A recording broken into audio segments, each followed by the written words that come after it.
Hi guys, welcome back to my channel. I'm here to discover and talk about my love for perfumes. And today we're talking about a new perfume house that I've discovered. And it is the Vilhelm Parfumerie. It's a surprise what scent I got. So I want to talk about the scents that I've tried or smelled from Vilhelm Parfumerie. So the first time I went to a boutique that sells Vilhelm Parfumerie, I've tried the Don't Tell Me Jasmine, Modest Mimosa, and Darling Nikki. And then the second time I went to another boutique that sells also Vilhelm Parfumerie, I did try the Mango Skin, Dear Polly, Carnival, and Opus Kore. And then on that boutique, I bought my first Vilhelm Parfumerie. So first, let's talk about the first three perfumes that I've smelled in this perfume house. So first is Don't Tell Me Jasmine. So I have my notes here. For the Don't Tell Me Jasmine, it is a floral fragrance. The accords are white floral, citrus, musky, and aromatic. So this is more of a, how should I say it? Basically, it's like jasmine overload. So the top notes here is lemon care. I don't know what's the difference between that and lemon. It has royal. And the middle note is just jasmine. And the base note is musk. So literally, it's just jasmine. I remember the bookstore. I was holding these test strips and one of the cashier asked, "That smells so good, what are those?" And I said, "I've tried this new perfume house, which is the Vilhelm Parfumerie, and I've let them try it or smell the test strips, and they said that, don't tell me Jasmine, this smells like sampaguita." So next is the Modest Mimosa. That's the second scent that I've tried from this perfume house. So the Modest Mimosa is also a floral fragrance. It is very powdery, yellow floral, violet, and musky. And it's also sweet. But when I've tried this, it's really interesting to me, even though I really don't like yellow floral, specifically mimosa, except for ilang-ilang. But with this Modest Mimosa, I feel like the mimosa here is not that heavy compared to other fragrance that use mimosa, because usually when they use mimosa or blend mimosa with other perfume, it smells a little bit powdery. It's a little bit stuffy than the usual perfume. I did like Modest Mimosa because the top notes is carrot and neroli. I don't think I've ever encountered a perfume that has a top note that is carrot. And then the middle note is mimosa and violet.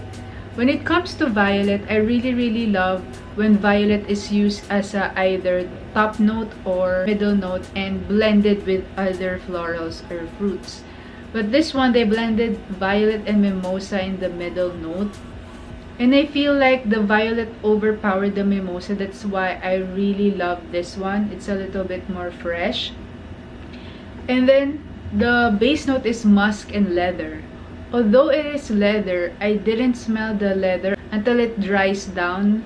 And then maybe after 3 or 4 hours, that's the only time that it really smells musky and leather. And the last one that I've tried on the first boutique, which is Darling Nikki. So this one is a leather fragrance. I feel like this one is a little bit warm, but it really smells so good. The first three scents that I've tried, they are all unisex. So for Darling Nikki, the accords are smoky, woody, leather, warm spicy, fresh spicy, citrus, aromatic, animalic, fruity, and metallic. So it's like a mix of like really woody, leather, smoky, but mixed with a very fruity and fresh scent. The top notes for this one is black pepper, cassis, and Sicilian mandarin. So that is where the fruity and the citrus is coming from. And The middle notes is Indian saffron and lotus. So that's why there's a little bit of freshness because of the lotus, but at the same time, it's really spicy because of the Indian saffron. And the base note is smoke, woody, leather. So the fact that it has smoke, imagine a very warm scent, a very warm spicy scent, but fresh and smoky at the same time. So I don't know how to explain it, but when I've smelled it, I liked it, but I don't think I want to wear it all day. Like, maybe I only like it during initial spray, something like that. So I actually smelled something which is, I'll talk about it later, which is Moon Carnival. So Darling Nikki feels like Moon Carnival but more darker in a sense. So yeah, that's how I would describe Darling Nikki. And next is the most famous, I think the most trending or famous scent from this house, which is the Mango Skin. I was really intrigued by this because this is a floral fruity fragrance, and to me most of the perfumes that I like are floral fruity and fresh and maybe a little bit aquatic. So for the Mango Skin, the accords are tropical, fruit, sweet, floral, musky, woody, citrus, terpenic, and powdery. So I don't know what terpenic is, but it's part of the accords. And then the top notes are mango, orange, violet. That's really like a very powdery and fruity scent. And then for the middle note is frangipani. Frangipani. I don't know how to pronounce it. Mango blossom, ilang ilang. And then for base note, they have the black currant, musk, red wine, and civet.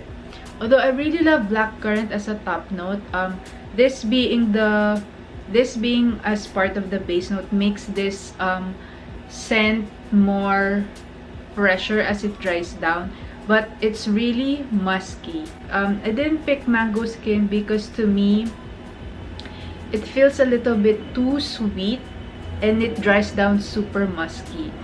So if I'm going to compare it, I feel like it reminds me of some of the Escada perfumes, or like I have one here, but it's the Encanto Shine. Encanto Shine is more fresher and sweet. This one is like really sweet. And then I feel like I didn't really like it because on the dry down, when you can really smell the base note, it has red wine and civet. And I don't think it really sits well on my skin, so that's why I didn't like Mango Skin. Only like it during initial spray. And then the last three is the Dear Polly, Moon Carnival, and Opus Kore. So for this three, okay, I'm going to reveal it. So the one that I got is the Opus Kore. So I will tell you why I chose Opus Kore compared to Dear Polly and Moon Carnival. So I'm going to talk about Dear Polly first. So for Dear Polly, it is an aromatic fragrance. Although I've already said earlier that I really like floral fruity, but I do have an exception when it comes to aromatic fragrance. And one of those fragrance is the Wood Sage and Sea Salt from Jo Malone. I think it's green and woody. Okay, so for Dear Polly, it is an aromatic fragrance. It is green, citrus, fresh spicy, amber, fruity, musk, animalic, mossy, and powdery. So for the top notes, it has bergamot, apple, black tea. Bergamot and apple. The middle note is just black tea. And the base note is black amber, musk, and oak moss.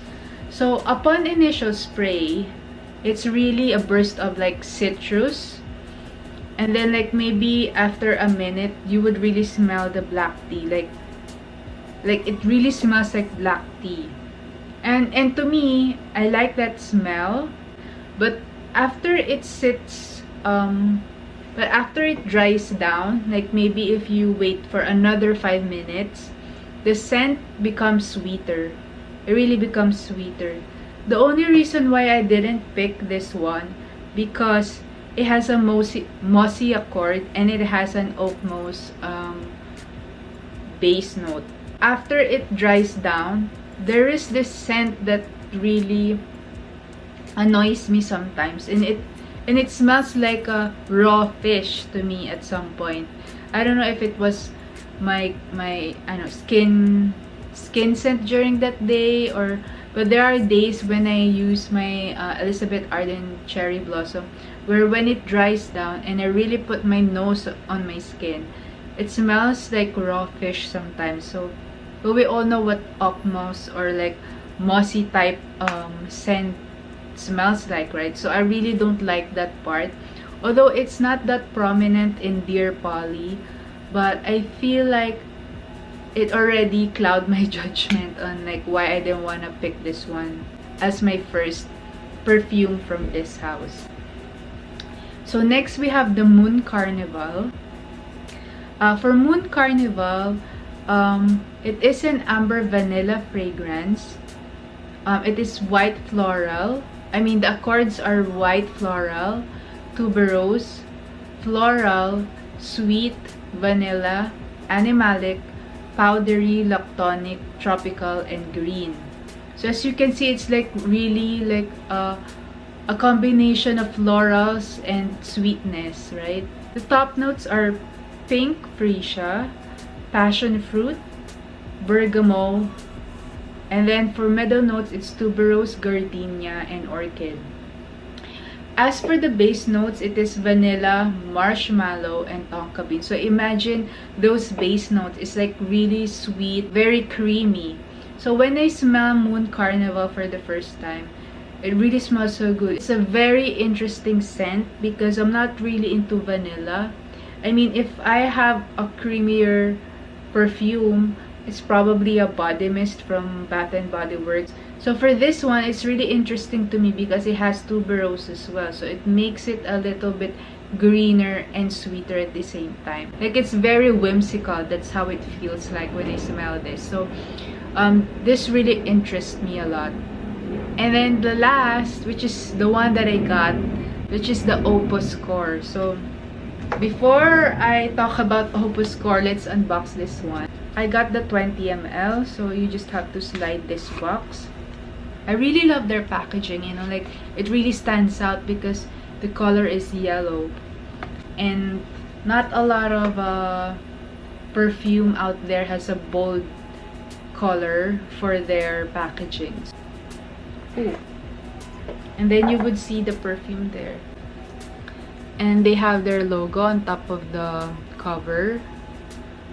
See there, Opus Kore. The cover is magnetic. There. And then there's also an engraved logo inside. There. So, oh, it smells so good. Opus Kore is a floral woody note. So the accord for this one is fruity, floral. See, I really love floral and fruity.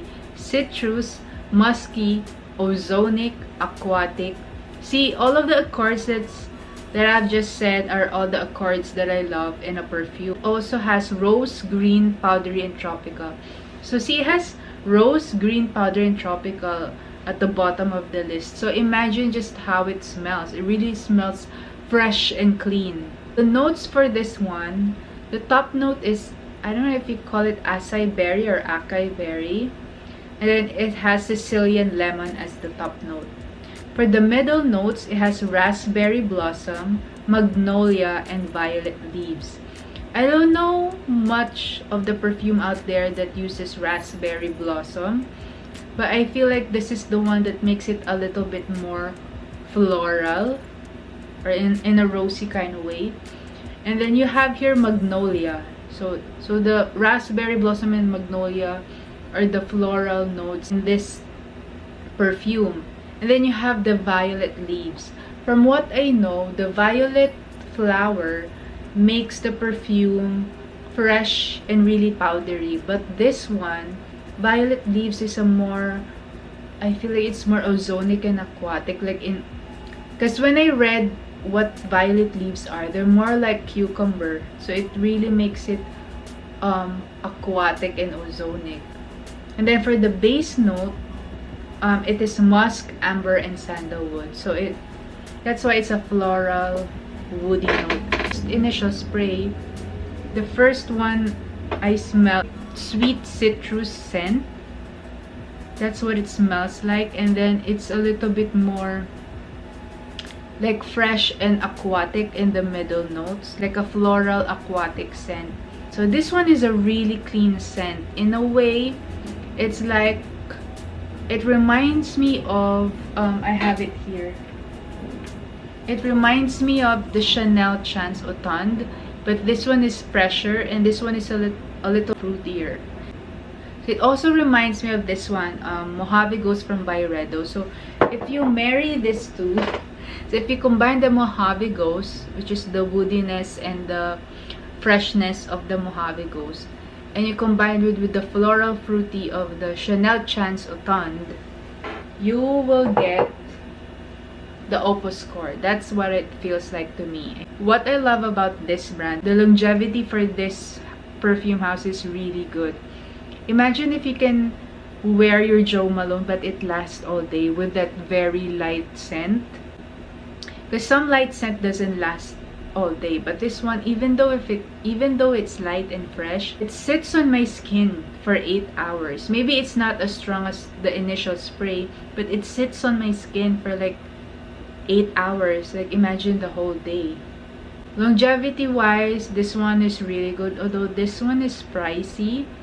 It's like at the same range as the Byredo brand or the MFK brand. This is a new perfume house that I love, aside from Jo Malone, Diptyque, and Byredo and MFK, because those 4 perfume houses I've been trying to collect. I do have like Jo Malone's and Diptyque, but the Byredo and MFK only have 1 perfume per house since it's quite expensive.